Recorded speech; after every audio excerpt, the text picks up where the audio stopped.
कागल तालुक्यात जिल्हा परिषद आणि पंचायत समिती निवडणुकीच्या मतमोजणीसाठी प्रशासन सज्ज झालंय। कागलमधील जवाहर नवोदय विद्यालयात उद्या सकाळी 10 वाजता मतमोजणीला सुरुवात होणार आहे।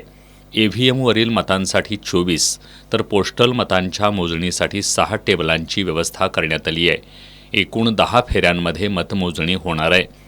मतमोजणी केंद्रात प्रत्येक टेबलवर एक पर्यवेक्षक तर एक सहाय्यक आणि एक शिपाई असे 3 कर्मचारी नियुक्त करण्यात आलेत। केंद्राच्या दक्षिण बाजूस 4 जिल्हा परिषद मतदारसंघांचे टेबल तर उत्तर बाजूस उर्वरित जिल्हा परिषद आणि पोस्टल मतमोजणीची व्यवस्था करण्यात आली आहे। निकाल जाहीर होताच कार्यकर्त्यांकडून जल्लोष होण्याची शक्यता लक्षात घेऊन कायदा आणि सुव्यवस्था अबाधित ठेवण्यासाठी मतमोजणी केंद्र परिसरात मोठ्या प्रमाणात पोलीस बंदोबस्त तैनात करण्यात आलाय। जिल्हा परिषदेच्या 6 आणि पंचायत समितीच्या 12 उमेदवारांचे भवितव्य उद्या स्पष्ट होणार आहे।